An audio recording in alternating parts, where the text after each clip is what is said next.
Hello, everyone. Welcome to the Learning Curve. It's the podcast where we explore the journey of learning within and beyond PE by sharing insights, strategies, and stories to inspire your teaching journey. You might be wondering, why is the word curve used in the title of this podcast? I use this word because I feel that it is associated with movements within PE lessons. When we teach the students how to curve a ball when it's in flight, and also learning in general, where we have to go through peaks and throws to have breakthroughs in our current knowledge and skills. So in this first ever podcast of the channel, we are diving into a powerful tool for learning, which is activating prior knowledge. So whether you are teaching history, science, math, or PE, this is a strategy that can transform how your students connect with new content.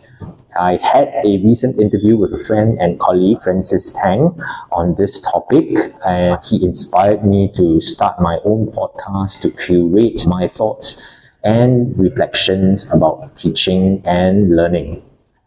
So I think the first question that we need to ask ourselves is, why should we activate prior knowledge? Why prior knowledge matters? So if you ask yourself maybe this question, have you ever introduced a topic to your class only to be met by blank stares, or during the lesson activities itself, your students don't seem to be able to work well with the activities that you have introduced for them?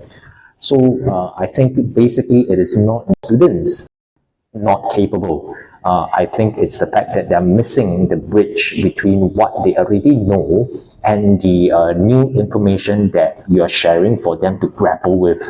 So this is where activating prior knowledge comes in to help out. So if we're able to tap onto what our students already know, we are doing two things. Number one, we are drawing out their long-term memories that are stored within their brain's neocortex, and therefore we help to create connections between those memories and experiences and knowledge with the new information that they are grappling with, which helps their brain to process and retain the new knowledge that they are learning better. So perhaps we can think of it as priming a canvas before painting, whereby if we don't have a initial layer on the canvas, the colors that we are painting onto the canvas won't stick well. Another way of thinking is also, if we want to build a structure, usually we need to have a foundation layer before we can add on things onto the foundation layer to get a physical structure out. So with prior knowledge, we give the brains of our students a foundation to build on as they are learning something new within our lesson itself. Having said that, and having answered why is it important to activate prior knowledge, I think we are more concerned about the strategies which we can use to activate prior knowledge of our students. So after a little bit of research, I think that there are a few tried and tested strategies. Number one, think, pair, share. So we can start with a simple question related to the lesson topic. Let our students think through it individually for maybe 10 to 30 seconds, and then pair them up with a classmate to discuss before doing a group sharing with the class. So this gets the students engaged and everyone very quickly involved. Yeah, and I think it's a very easy way to tap onto the long-term memory and thus prior knowledge of our students. Another way to go about activating prior knowledge is perhaps to get them to fill in a worksheet whereby they can share about what they already know and what they want to know. This again taps onto the information and prior knowledge of our students. And again, it also gives them and the teacher information on how and what they can work on so that they can grapple and work with the new information that they are supposed to learn. And thirdly, perhaps also we can use inquiry to again activate prior knowledge. So we can pose open-ended questions or provide a problem for the students work on, before the students actually get engaged in the activity proper of the lessons. So for example, why a ball is able to curve in the air like it did during a PE lesson where you're teaching how to actually take a free kick. So this encourage them to explore possible answers that are within their experiences, and then when we teach the actual things that they're supposed to learn, I think it's easier for them to grapple with those new information and associate with something that is more personal to them. We can also maybe perhaps get our students to do a simple scenario analysis whereby we present students with real-world scenarios that's connected to the topic which they're supposed to learn.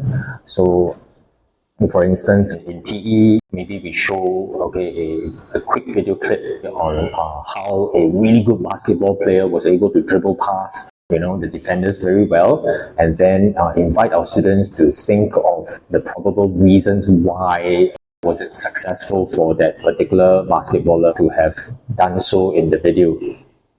Yeah.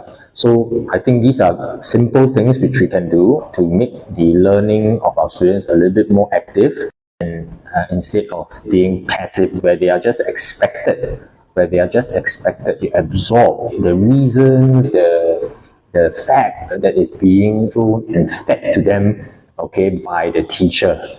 So they're participating through thinking about questions. They are trying to make connections with the new knowledge or the new information that they're learning with something that is meaningful, that is personal to them.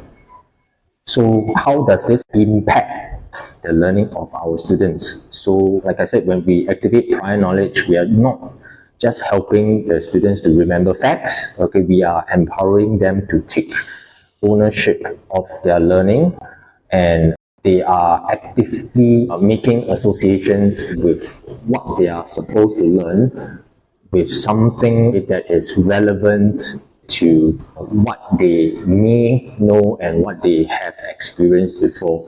And this creates meaning, and when there's meaning being created to the students, I think it helps to boost motivation, builds confidence, and therefore leads to deeper understanding. And the best thing is that it's not subject specific. It's not just about activating prior knowledge in PE. We can use it for any subject.